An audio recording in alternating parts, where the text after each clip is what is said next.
Hello, everybody. Welcome to Show and Tell.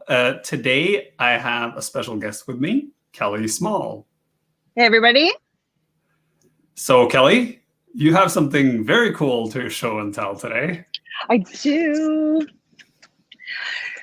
Yay! So I just recently got my hands on my own printed copy because it just dropped on the 4th of August. I wrote The Conscious Creative, Practical Ethics for Purposeful Work. So it is the culmination of, long story short, total existential crisis in my career in ethics. I was a creative director in advertising for years and years, and I basically burned out from it. You know, I was facing all sorts of garbage, like, you know, beyond the sort of issues that come with creative and advertising, where you're, you know, sort of strategically manipulating, sadly, you know, folks into purchasing things that they don't necessarily need. Some of those things are problematic. On top of that, you know, business can be really rough, especially if you're different, if you're queer, if you're, you know, certain demographics. So I faced a lot of hurdles, and decided to up and leave the industry, sold everything, moved out west, and kind of overhauled my life. And for about 2.5 years, I did a ton of research with Emily Carr University, and this book is the culmination of all of that research into how to effectively have an ethical practice within super problematic capitalist systems, which we all have to exist within because we have no choice.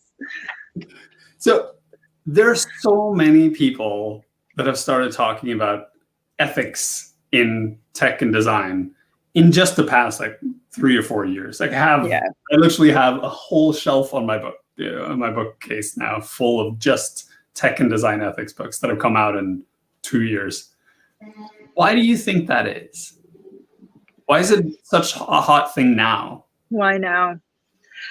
I mean, it's interesting because it's sort of coalescing with this increased visibility around things like identity politics. And like, as a queer person, I'm seeing a lot more, I mean, simple things like people putting their pronouns in their bios, and there just seems to be this increased awareness around how problematic the systems are and how inequitable the systems have been.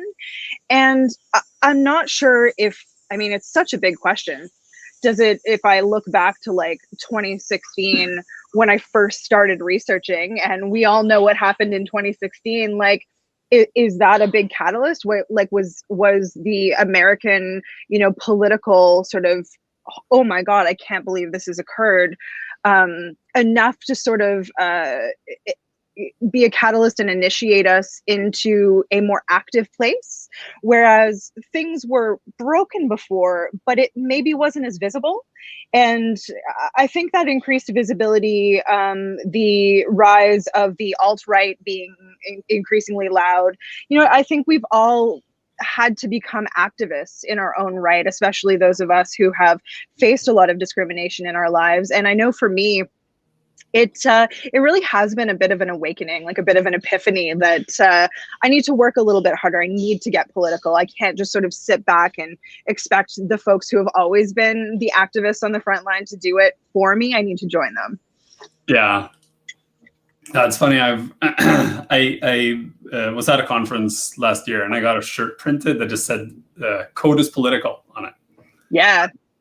Because I'm heavily involved with open source, and I've been telling people that when you make decisions on behalf of other people, you're imposing your worldview onto them, and they need some way of having a voice in that, especially in open source.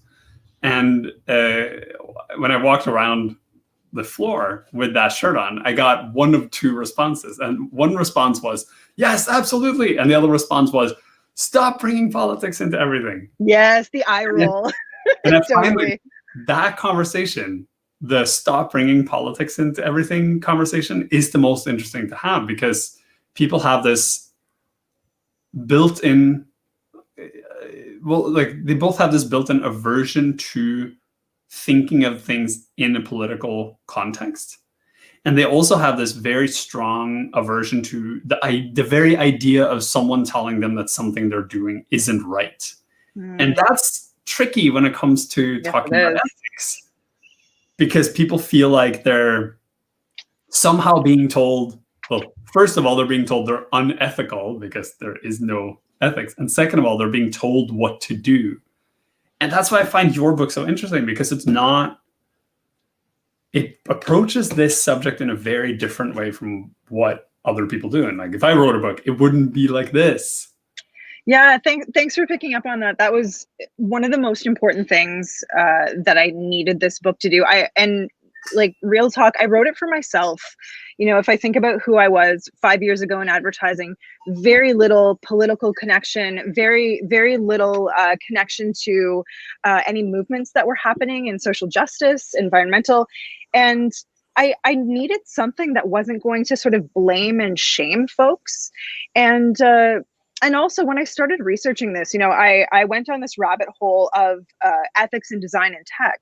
Mm-hmm. And most of what was written was written from the perspective of this sort of utopian ideal system that extricated design and tech from the marketplace. Like, it's quite easy. I shouldn't say easy. It's still a complicated topic, but it's, you know, you can talk about design ethics and tech ethics within the context of a utopian sort of idealist system where you don't have to sort of earn a living and be trapped within all of the like issues that arise when you have to get paid for your work, you have to deal with unethical people in order to do your work, all of these things. So I needed to find a way to like tell this story in a way that was like full of self-care, full of gentleness, like full of self-compassion, and all of these ways that we can approach ethics in a way that is not so absolutist. It's like, well, let's first set an intention to do a little bit better. Within that, you know, set an intention to be accountable for our actions and to understand our privilege, but without feeling guilty about it, without shaming anyone when they make a mistake. I mean, I think, you know, in the follow-up book that is to come from Conscious Creative, I think I'm really going to focus very heavily on this notion of accountability and sort of helping folks to understand that, like, doing something that is quote unquote unethical or teeters into that space doesn't make you a bad person, because we all do it. I did it 2 weeks ago. We had an incident at work where there was, I won't get into it. It was a rights issue with an image. And you know what? Our creative team took full accountability for it, issued an apology. This is what you have to do. None of us are perfect. Even those of us who are like writing books about ethics, let's just be kind to ourselves and let ourselves make mistakes, right? So you must encounter the situation where people come to you and use you as the ethical barometer all the time. Yeah. They do sometimes. And you're always like, that sounds really bad. Yeah. The fact that you're asking a question is a good indicator that something is wrong. But like, how do you respond to those types of questions? I mean, the question I think I get the most often is like, how do I stay perfectly ethical in my work is the most common question. Like, what's the silver bullet? It's like everything else in North American society. And in so many ways, we're looking for that like one fell swoop where we can just fix everything immediately. And the reality of ethical work is that it's a practice. It's like yoga. It's like meditation. It's like learning to do anything. It's like learning a new language. This is an active daily intention and daily practice. It is not one thing that you sort of arrive at where, so I would never say to anyone, I'm a perfectly ethical creative. Never. I also like steer away from the idea of like being an expert. I consider myself a student of ethics, and I think that is like an ongoing, lifelong thing, especially when you look at it in the context of things like identity politics and social justice movements. These are organic, growing, living movements that we all have to keep sort of growing and pivoting with, right? Mm-hmm. Yeah, I realized I should probably explain what I was saying to the 8 people watching. So this book, the first quarter of it or something like that is sort of an introduction to ethics, right? That it does the thing that everyone does, like says, these are the things that are happening. It's not great. Let's have a conversation about it. And then it's fun because a lot of books that I read, the whole book is that part. And then you're like, thank you for the moral hand-wringing. Totally. But then the majority of the book are these mostly one-page things like this. See if you can see the actions. That are actions that say things like create with legacy in mind or be mindful of literacy and language. And then very quickly and succinctly breaks down both the why and the how of a way of doing this, which is what you're talking about, which is why it says practical ethics for purposeful work. Yeah. And it's a very clear, almost like a handbook where you go, what should be my intention today? And then you can just go, aha, and then just put it down and say, this is something I can do today to make myself like more well-rounded, I guess. Totally. And that's exactly the intention with this. Like it kind of, it's what sparked the idea of these actionable bite-sized like chunks of information is that when I first started researching ethics and design in tech, it was just like hundreds of manifestos as far as the eye could see. Like we've been writing manifestos since the dawn of time. I think like the William Morris manifesto from like 18 whatever, started it all. And it's creatives know we can do better. In the First Things First manifesto from like 1964, very famously, we have always known, and design and tech are, inextricably connected to the marketplace, of course, and all of the things that come along with that. And we've spent a lot of time talking about what's wrong, to your point. And we haven't spent as much time looking at practical, actionable solutions for the real life situations that we're in. And that was exactly the hole that I sort of found when I started researching was all I was desperate for. And I was still in full blown existential crisis. Oh my God, what am I going to do? Like I was in advertising for like 13 years. Am I going to have to start a whole new career and like throw all of this like network and everything out the window? But the reality is there are ways to get around this. There are ways to subvert from within the system and act a little differently. And the thing with these actions that I really tried to get across was they start from the personal, right? It starts in the personal realm. Like, what are the things, the actions that I can take to impact my own sort of relationship with my work, with the people that I work with the earth?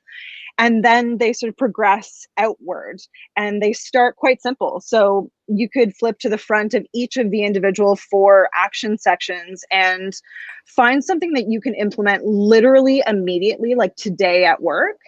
And then progress through the book and find something that might take, a little bit more of a lifestyle overhaul to achieve and might take a little bit more time to actually implement. But yeah, the idea was just give folks something that's going to make them feel like they're actually achieving something in the moment. Like there wasn't enough of that in what I was reading out there.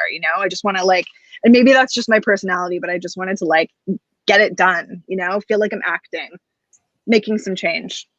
Oh. There's something very designy about this idea of challenging, because I feel like every single one of these actions that you outline is sort of a challenge. To say, here's a thing, I'll put this block in the way of your life to say like, look at what you're doing, which is something that designers do all the time. They go like, this is a chair, but is it really a chair? Yes. Could it be a better chair? What is it? Like we've been doing the same chair for 4,000 years. Is there a way of making a better chair, right? And you're kind of doing the same thing. I was just looking at the very, very first ones you have here, which, because you were saying they're simple things you can do in your life, like commit to self-care, which people wouldn't normally think of as an ethics thing to do, because ethics tends to be something you think about externally, like towards other people. And what was the other one? Like be mindful of privilege, which is something that reminds people that, oh yeah, that's a thing that exists. And then you have like a definition of what that is. Mm-hmm. And it's, I think for many people, this type of book is a good introduction to thinking of the broadness of the issue. Like, because ethics seems to often be perceived as this, give me a list of do's and don'ts. Mm-hmm. I'll stay within this very tight lane, and then everything will be fine, but it'll be extremely restricting to my creative process. Yeah, I mean, we've all seen them, and you know, nothing against codes of ethics, because I think they're really important. I think they have their place, and also I think that there are methods of infusing ethics into our lives that are more suited to the creative mind than a long list of do's and don'ts, right? So yes, absolutely, let's write them down. Let's like memorize them. And do I think that we should have some sort of accreditation? I do. That's a whole other conversation. But I like this idea of coming at it from a little bit more of a like mindfulness perspective, instead of a you know, we want you to memorize these rules and this is how you're going to practice moving forward. It's let's actually start to shift how we're thinking about things and listen to ourselves and listen to our guts, because most of us have that internal compass that is telling us when something is or is not going to be good for other people, for themselves, for the world. And I think it really starts by, you know, the reason self-care is in there is because if you're, you know, completely worn out, you're burnt out, you aren't going to have the same amount of empathy, compassion for other people. You're not going to be able to like sort of stop and breathe and focus outward and inward. And that I think is really, really, really important. And I mean, it's been proven that, you know, folks are really stressed out. Certain things just aren't going to be turned on in the same way. And I saw that, you know, myself when I was in advertising. I was not the same person that I am today. I wasn't as good a friend. I wasn't as good a kid. I wasn't as like all the things. You know, I wasn't as good a sibling. You know, taking a step back and creating balance in my life has actually facilitated an ethical practice in a way that I never could have possibly imagined, you know, 5 years ago, because I wouldn't have put those two things together. Yeah, it's the one thing that really struck me when I was researching cognitive biases. I find the way humans think without being aware of it to be a very interesting topic. And I was reading like Thinking Fast and Slow and then all of the stuff that led up to that book and everything. And it struck me as this, it's interesting to see how so much of what happens in the world that is not good is not caused by direct intentional evil, but more people who are put in positions where they either are unable to make the right choices, or more likely they're put in positions where they have to make choices while they're in a stress scenario. Yes. Or while they're hungry or tired or overworked or stressed for some reason. And when you are in those situations, you become, your ability to fully process what you're doing and what happens gets reduced down to you'll just do whatever is easiest. And the easiest is often, like, especially in situations where you're making decisions for other people, the easiest path is often the unempathetic path, right? Whereas like you say, you're working in advertising or any type of marketing, right? Your goal is to make sure people buy a product. And the easiest path to do that is just to coerce them into to buying the product. Absolutely. And it's like you mentioned first things first manifesto. I mean, I put that in one of my recent presentations because when you read it out loud to people, it's a description of today, and you're like, "This is so relevant today." It's wild. And they talk about how you end up, if you're not doing this in a responsible way, you end up programming people and changing the literal language of everything towards commercialization. And they're like, I wonder how many of those guys, I'm assuming they were all dudes back then. Yeah. I forget the list, but I'm just going to make a wild assumption. Yeah. I wonder how many of them are still alive today, and how many of That was a hornet. they're able to look at that and be like, see, we're right, and somehow we achieved nothing. Yeah. Exactly where we were back then. I know, it's so wild. And like, couple all of what you said with like the fact that timelines are increasingly tighter and the bottom line is speaking louder than ever, and you are like, any of us who are putting anything designed, tech, what have you, out into the world is going to have unintended consequences, because we don't have it sort of built into our design process to have that foresight. And actually, you know, we only think about and not in every case, but in so many cases, sadly, we only think about design like to launch, and it's not built into our processes. Like, even if you look at like Stanford's D-School process, for example, like, I know there's a lot of iteration in there, but there isn't a piece of the design process that says, okay, now let's do some futuring.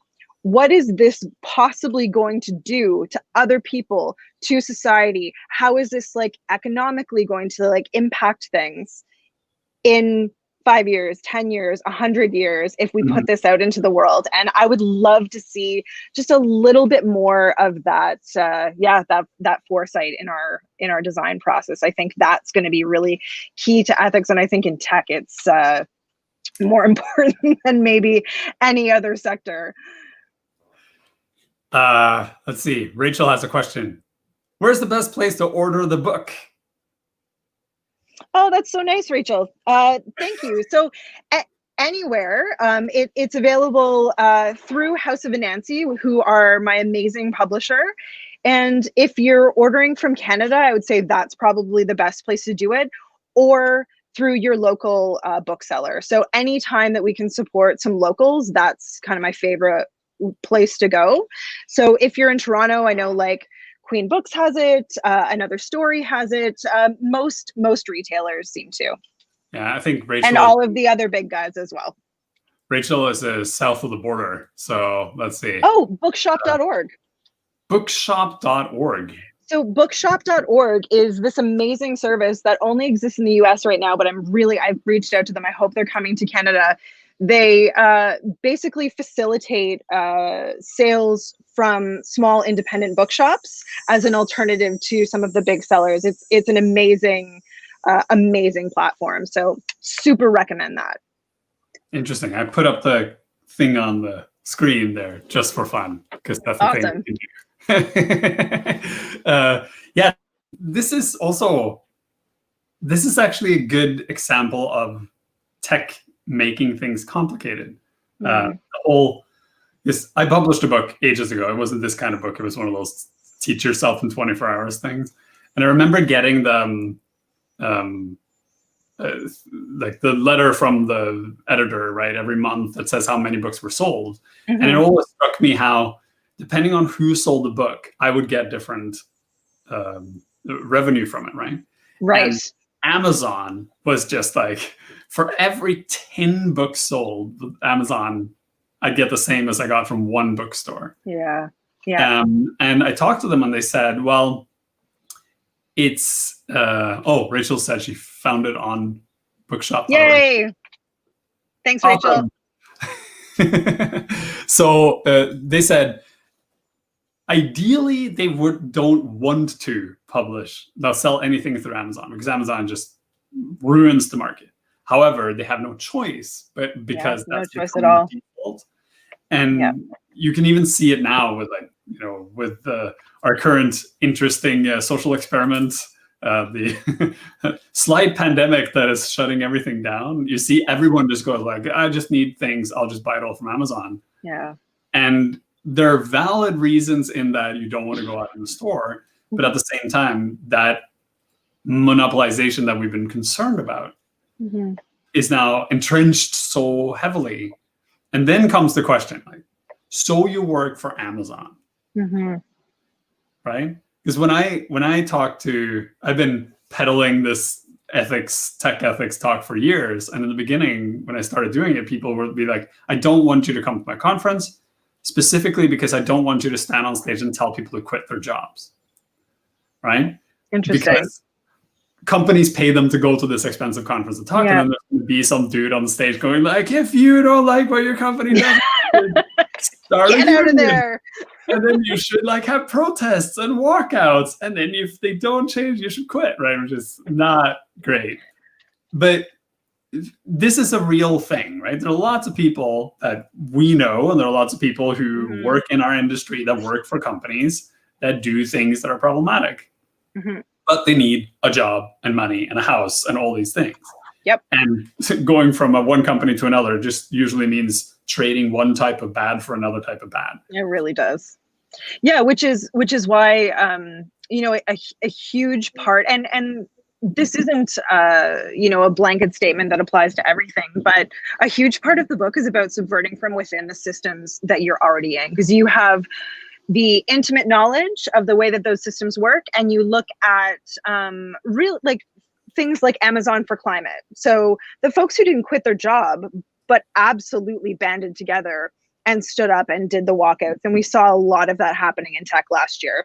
And that's amazing. And you know, we can argue up and down, you know, how effective these things are, and I don't know the data behind this, but there are ways. And also, I think when we're talking about ethics, I know I did this, like, it's so easy to get caught up in the idea that, like, if I'm not making a huge shift in the world, or I'm not making this massive splash that is like completely changing people's lives, then it's not worthy. But I think we have to get more comfortable with small pieces of incremental change. And sometimes that's just an interpersonal connection. You know, sometimes that's just a slight shift in how you approach hiring, for example, or the makeup of your teams, you know, looking at like DEI initiatives, for example. So I think there are lots of ways that we can do it.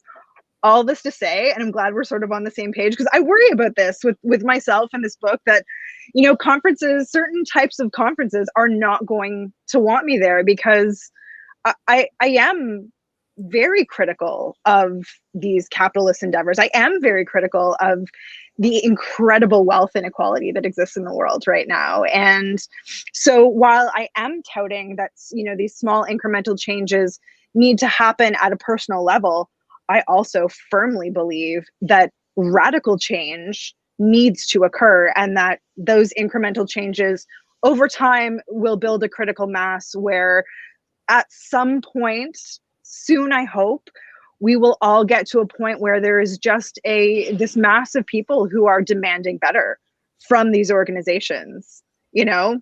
Yeah. And I'm not going to get into like an eat the rich rant, but I kind of want to, you know?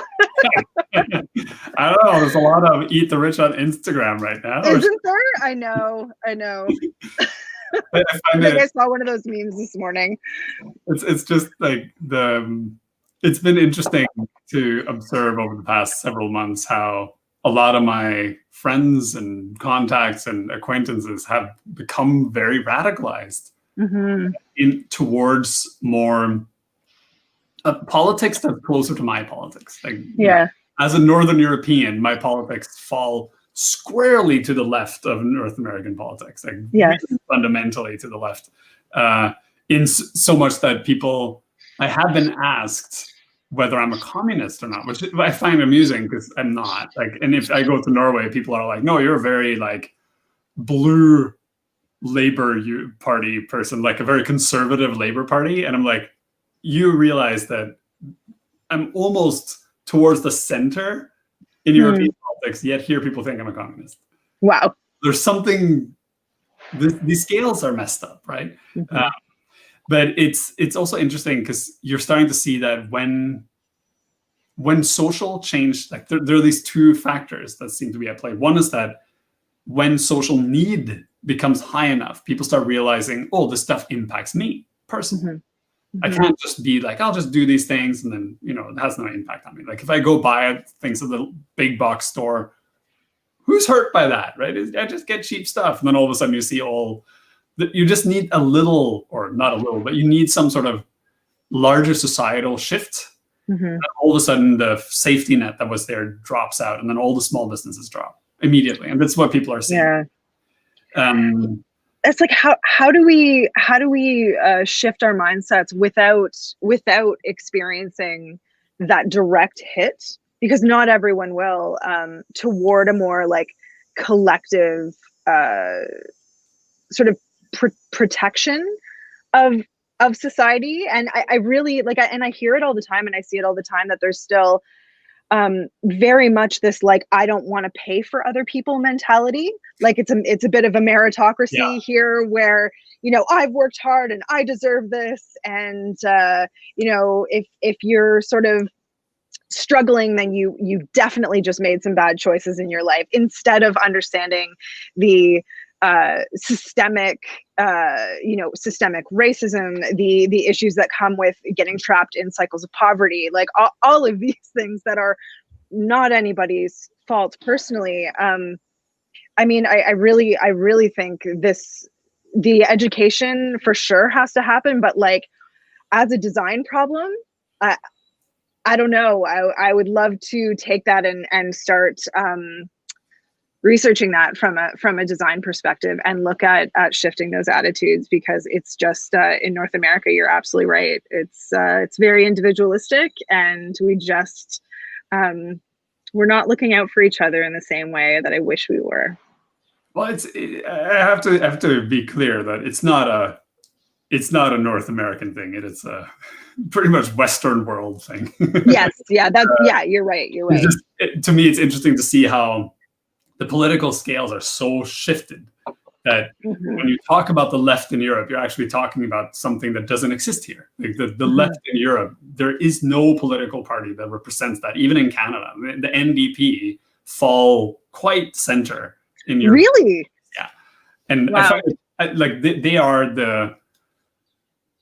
the bluest side of, or like the most conservative side of the Labour Party or the Labour Union in Europe. And to the left of the Labour Party, like in Norway, where I come from, there's the Labour Party. Then there's something called the Socialist Left-Wing Party. Then there's something called Red. That's the party. Red. Good name. Good name. Yeah. And then there's another one. And all of those parties are in parliament, right? So there's this entire section of the political spectrum that doesn't exist here. Well, this is it. There's a spectrum instead of this like sort of on-off duality of like it's either this or it's that, which is in itself deeply problematic. But it, like I think all of that over time ends up coloring things. Because I remember when I had to read all this classic literature stuff, right, when I was in school. Like, when you go to school, you have to read all these old books. You're like, this is so boring. Like 14 years old and you're reading some book from 18 something about like social strife and hunger, and you're like, this relates to me in no way. Why am I reading this? Right? But it's interesting to see how in the late like 1870s, 80s, 90s, people started writing all these books about social strife. Like you had Oliver Twist and like all these types of books, right? That basically tell the same story, which is there are people in the world who live in such abject poverty that they don't really function at all. And they have no way of partaking in society. And because of that, they are not seen and not heard. They exist, but on the periphery. Yes. Right? And you see that there's a very intentional thing from the author, which is these people that I'm talking about are not going to read this book.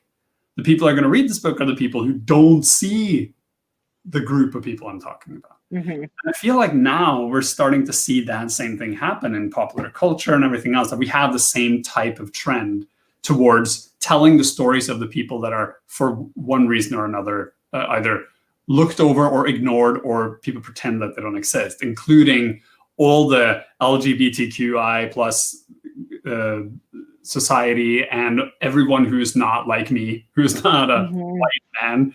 And I feel in a way like we're moving towards something in a slow incremental way, the same way they did 150 years ago.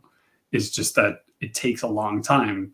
And then having these types of conversations and publishing these types of books is an accelerator, because instead of just doing the moral hand wringing part, you're also saying, hey, you have agency. You can, and especially if you're in a position of power and you're talking to people every day through your designs, you actually think about this. And just to build on that, like, we're not only like telling the stories of the folks who are historically, overlooked.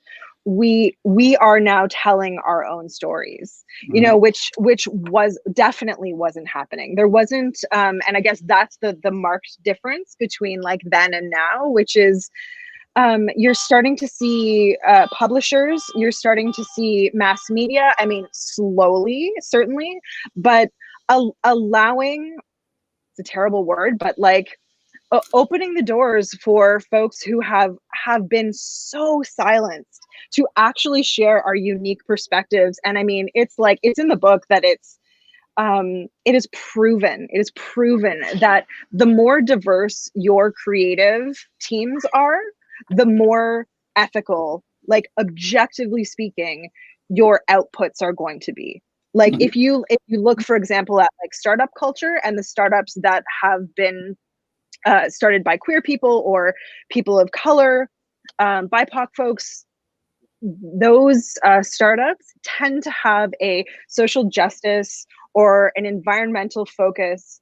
I wish I had the exact numbers. They're in the book, but like significantly more of the time than the typical startup tech guy, right? Who is generally, white, sort of dominant culture, all of these kinds of things. So it's actually incredible, and I'm excited to see what's going to happen as like an increasing number of really diverse voices are out there sharing their unique perspectives on how to make all of this happen, because discourse has largely been dominated by a pretty uniform demographic, and just that in itself is going to shift everything. So how do you respond to people who say that this type of thinking in some way infringes on their ability to do what they want to do? I have a hard time expressing this, because the challenge comes to me all the time, and there's always different versions of it. Like, but it's basically the same idea that somehow having to think about this, like having to think about a population that is a subject of oppression, or having to think about nature, or having to think about these other things, takes away from the ability to do what you want. Or just to sort of live freely. And, I mean, that's a great question. How would I respond to that? I mean, how do you respond to a person who says like, I just don't care that person is hurting? How do you respond to a person that says like, as long as I have money in the bank, I don't give a shit how many people are living on the street? Like, I'm not sure that there is a response to that. That is a sensibility, and that is a philosophy of life that I don't know if I feel like I'm empowered enough or have an ability to impact. I'm not sure how one gets through to that person. It is a choice at the end of the day, living a mindful, conscious, ethical life, and considering the experiences of others as much as we're considering our own and our families is something that we have to actively decide to do. And it absolutely will sometimes mean that it's less comfortable. Vivian Castillo is referenced in the book as talking about, she lives by the motto of being courageous over being comfortable. And that's the life we're choosing. Is it ascetic? No, we're not like compromising everything, but we are, I have uncomfortable conversations sometimes. I will call folks out on LinkedIn here and there if I see like a really, privileged, problematic post that risks compromising, maybe like a young creative's ability to believe in themselves because they don't see themselves reflected, or things of that nature, without getting into this one specific example that I had the other day. Let me show you this specific post. Yeah, exactly. I'll link you later. And anyway, I think I've lost my point there with the, I guess I'm still a little bit ragey about that post. So we'll let that one go. But okay. You being ragey about a point is actually a point in itself. Okay. Because I find that, I guess because of who I am, people feel very free to tell me exactly what they think. Huh. And because I'm so vocal about a lot of this stuff, they also feel very free to tell me exactly what they think about my attitudes towards suppressing their freedom and all that stuff, right? Which is fine. Okay. I'll have an open conversation with people as long as they keep it civil. And people know that. So if they start being ridiculous, I just stop talking. And then eventually they'll come back and either continue or they'll just give up. Well, this is it. I think you make a good point that like it's I guess maybe to go back a little bit on like, I don't believe there's a silver bullet for the folks who believe we're infringing on their sort of right to like a freewheeling, like super, sort of head in the clouds, just gonna like go on and live my life as I live it. But I just think we can have those conversations, and you're right. Like, as long as we're staying civil and we are being mutually respectful, I'm willing to put myself sort of in that uncomfortable situation to like continue to do that. And that is also a bit of a challenge for myself. Like, I love how vocal you are. I love it. And I think it's this incredible way of using your privilege for good to just get out there and not be afraid to say what it is you think about all of this. I think it's brilliant. And I'm still working on pushing myself to not feel guilty or like it's going to compromise my professional standing or my perception in the industry. I think because I've had to, in some capacities work extra hard to be recognized and to be respected in what I do, that it's like every one of those conversations creates this tension where it's like, oh shit, like, is this smart? But I really do believe in what I'm saying, so I am trying to push myself. But all that to say, these conversations are like deeply important. I think there was something that showed up on. I'm spending way too much time on Instagram right now, and I hear that. It's not because of like I'm a photographer, right? So I love photos, and I used to be on Instagram to look at photography, but then all of Instagram became very uniform in that everyone like takes the same pictures and is very specific stylistically, and it becomes uninteresting. The reason why I'm on Instagram now is because since the Black Lives Matter movement really flared up again in April, May-ish, so much quality content is being published on Instagram. And one of the many pictures of text that stood out to me was one that said, talked about language and the language we use, which is, when I studied philosophy of language. So I find that extremely compelling. What they were saying was, we have to stop talking about marginalized people because it makes it sound like it's a property of them, right? That when you're talking about a marginalized group or an underrepresented group or something, you're applying a property to a person and saying that this person is a whatever, right? And that is the quality of them. While in reality, the marginalization or the oppression or whatever it is a quality of the society they live in that they are subjected to. And I'm trying very hard now to change my language to not say a marginalized population or an underrepresented population, but like a population that is subject to oppression or subject to being underrepresented, I guess. It's hard to find the language because it isn't quite defined yet. But links to what you were saying. That there's a post that goes on social media that enrages you to the point that even sometime later, after you've already processed it, after you've already had a conversation with people, even bringing it up brings you back.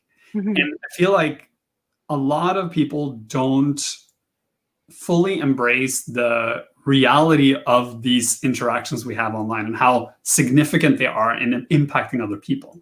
Because when you're talking, like you talk in your book about all of this, like you have to think about your language, you have to think about who you represent, you have to think about who you talk to, you have to be empathetic. It's easy because you're in a specifically in a design situation. You're so far removed from the people you're designing for. Yes. Right? Even if you're doing endless user research, you never really meet the design, the audience, right?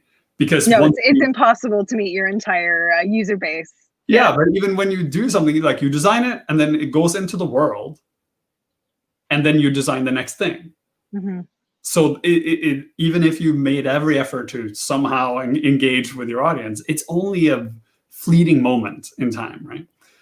And when you look, if you go all the way back and say, like, even posting the wrong thing on social media, or just saying the wrong words in the wrong order, or saying just words in an order, might have a significant personal impact on someone who reads it. And that's just a social media post. Now, if you put that on a billboard somewhere, or put it in a TV ad, or build an entire application that people use, or a platform, it has such significant impacts on people's lives. And I feel like that's the thing that is lost in that conversation when people say, I don't get to do what I want. And all I want to say is, like, but maybe it's not about what you want. Maybe it's about absolutely what you're doing to other people, right? Yeah, I mean, it would be really cool if we could somehow facilitate a way of like really helping these people embody their how much impact they could have with what they're putting out into the world, from their like social media to like the words that they're using at say they're at a talk or putting into a TV spot. I don't know. Will that move the needle? Will that be enough? I mean, I love that idea. Back in like, I don't know, 2012 or something, we did this cool application, social application that would, it was for a nonprofit, and it would help our audience members understand their social reach. By sort of, they would log in using like their Facebook or their Instagram or their Twitter, and then it would let you know how many eyeballs. You know, very, very simple. Now, at the time, it was kind of cool, but this is it. I mean, I don't think that, you know, in design school, I don't think in tech organizations, I don't think in a lot of places we talk nearly enough about how much impact that our products have on the world in a holistic sense. We are so incredibly focused on our KPIs, on our bottom line, that it gets lost. The greater purpose of all of this, or the greater impact, just doesn't happen. So how do we facilitate a conversation that is a little bit more, you know, I talk in the book about like the triple or quadruple bottom line, where we're no longer just talking about or just measuring our impacts based on revenue.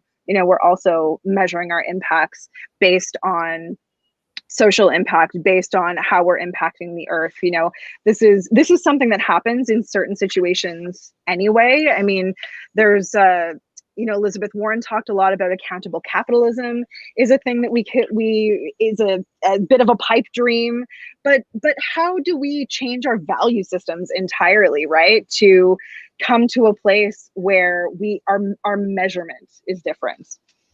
Yeah, it's interesting because I often feel like all of this, like, it borders on that utopian thing you talked about way earlier.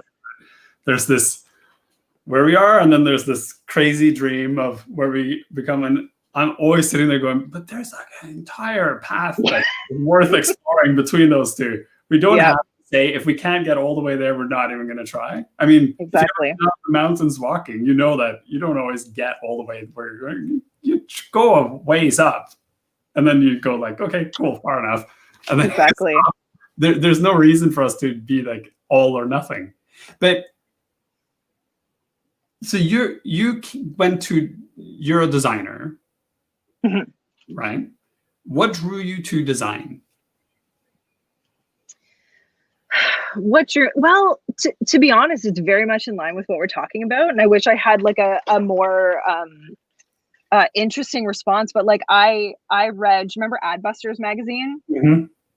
Vancouver-based, very like anti-capitalism, anti-establishment. I was reading Naomi Klein at the time. Like this is like back in high school, and it was like my natural inclination was in this direction of having impact, and I thought the combination of the big budgets of big brands and big nonprofits, and being able to create or help to create the communication that is going out on these massive platforms was this huge opportunity for impact.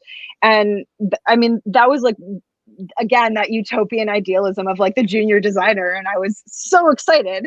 And then I got into industry, and very quickly, I went from like designing identities for like smaller mom and pop shops, things like this, to getting my first sort of senior art director job, where I was like firmly in marketing, and I was selling selling cars, and you're selling tampons, and you're selling like toilet paper, and you're like helping to destroy all these trees and all of these things that all of a sudden I just like stopped and was like, holy shit, like how do I do this job in a way that is a little bit closer to my like sweet idealism and of my youth. And that's really, it's really what it all comes back to in this book is, once I burned out, I said, like, how do I get back to that place? Like, I know there's a possibility, and I know our potential for impact is huge, but like, how? And so, to your point about, not doing it in one fell swoop, or jumping from sort of here all the way to that utopian idealism, what are those small incremental changes that we can make in the interim to start to affect change, to start to help other folks recognize that change and maybe get on board with this conscious movement? That's kind of the way forward. And that's where I am in my own personal journey right now. I think that's where we all should be. I don't think you have a philosophy background, right? I don't have a philosophy background. No, I've my whole education has been design. From my undergrad to my master's degree, I've been very, very focused. Right. But I would have loved to. It's a lot of time. Doesn't necessarily lead you where you think. Fair. A lot of time, a lot of pontificating. The reason I'm asking is because you've landed. I remember I saw this book pop up on LinkedIn or Twitter or somewhere, right? And then I pinged you, and I'm like, "Hey, can I get an advanced copy of this? Because I'm very interested in seeing this." And there was something there was some part of the wording you used early on that I was like, "Oh, here's someone who hooked on to the right part of this," which is why you were mentioning in the beginning that this is about a practice. It's not about it's a way of living. Like Aristotle famously said, I'm paraphrasing here, but it's something like an unexamined life is not worth living. Yes. And it's a very important idea, that if you don't constantly look at how you live your own life and constantly reevaluate and essentially iterate, apply design process to your own way of life, you're not fully exploring what you can be. And you're not accepting that human beings are not linear, stagnant things that just go from one point to another. They are these complex trees of possibilities that can go anywhere. Yeah. And I feel like this type of book, that instead of going through this, I should like drag out some of the other books I have in my shop. It's like, this book is 200 pages. It'll take you 6 months to read. Yeah, this is a quick read, this one, thankfully. This one is very quick. And the other thing is, because it's split up into these actions, you could, unlike pretty much every book I own, put it on your desk and just randomly open a page and actually get something out of it. Yeah, a little bit of like inspo for, with your morning coffee is definitely one of the ways that you can consume this. Yeah. And I hear you about Aristotle. Aristotle also makes it into the book, and I will totally butcher the quote, so I'm not going to even directly try. But he actually talked a lot about the practice of ethics and how it's like anything else, and the more you practice, the better you get at it. And that was very validating to, obviously come across that quote. That is virtue philosophy in a tight package. And it's interesting for me, like as a former failed philosopher, to see how virtue ethics in particular, this idea that you act as the person you want to become would act in the same situation, right? So you model your behavior on your ideal self, right? Fake it till you make it. Yeah, sort of the same. In a virtuous sort of. It is very much like power posting and everything. That this idea that you have this vision in your head of the person you want to become, like the person who is, like you said, like the person who changes the world through design, and like, and then you act as that person would act, and then you modify based on as you move through life. But that core idea that the virtue ethicians of 3,000 years ago had is starting to re-resonate. Because virtue ethics was thrown to the side a long time ago by philosophy, because it's like, this is very abstract and weird. And how do we, like, it's so circular to say a virtuous person is someone who acts like a virtuous person. It's like, thank you. That is the most circular definition in the world. But to see how we are starting to think that way. And this book is that. It gives you this way of thinking about things in terms of you can ask yourself questions about all the pieces of acts you do. So is that how I should read it, or other people? I have already read it, so but you think, okay, let me rephrase this. I'll say from my reading of this book, I would say read the beginning, so until the chapter 1, and then read you have some intro sections in here that kind of outline things. But I almost feel like that would be the intro to the book. And then from there, you should take it in pieces and be like, I'm going to just read like 3 or 4 of these things and then see if they apply to my life and see if I can do them. And then put it to the side and then come back to it and do it over time, so that it's not like getting one of those workout DVDs and watching the whole workout. Doing the like 30-day yoga challenge in one like long terrible 48 hours. Netflix, the yoga 30 days. Don't binge read The Conscious Creative. 100%. It is designed to be an actionable book. And so I was lucky enough to have David Berman read it, and he blurbed it and said something about this in the blurb, that it's the kind of book that you're going to actively want to put down, because you're going to want to go and act on it. And I at first I read that blurb and was like, I'm not sure this is what I'm after from a blurb, but I was like, okay, I get it. This is good. This is very good. And it is exactly how I imagine folks using it. Like it really is designed to be something that's like on your desk that, either you can flip through for a little bit of inspiration sort of each day, or, just pick it up anytime you want to just inject something a little bit fresh into your practice. But I definitely suggest reading that first introduction, which is not super long, to get you started. And it will give you just a very light introduction to ethics and exactly what I mean by that, because that's always a big question. What is ethical?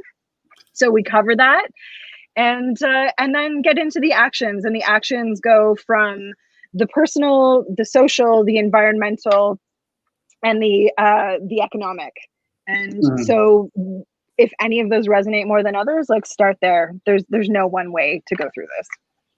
I'm just waiting for a marketing person to be like, that quote is great. Let's shorten it. And then you'll see a stand where it says on the top, eminently put downable. Yeah, totally. Right? Oh God, what have we done? Well, Kelly, this was a fantastic conversation. I truly appreciate it. Congratulations on your book. Thank you. Thank you so much for having me. This was a blast. It's on my reading list. Like, people ask me what to read, and this has gone on my reading list. I have read it cover to cover, and it is a fresh take on an old problem, and it's good to see some new thinking and design thinking around us. And I feel like everything, even the design of this stuff, it's nice. It's like a nice little book that you can stuff in your bag. Totally. So I'm thoroughly impressed. Well, I appreciate it, and also I think we have to share design ethics bookshelves at some point. As you said, you have like quite a collection. I also have quite a collection, so let's take that offline and definitely share notes. So for all of you watching this, Show and Tell is literally what you just watched. It's people who come on to my live stream and show and tell whatever they want. So if you have something you want to show and tell, just hit me up on LinkedIn or Twitter and let me know about it, and I'll schedule you in for a conversation. Until then, thank you, Kelly. Thank you, everyone, for watching, and I'll see you at some point in the future. Thanks, everyone.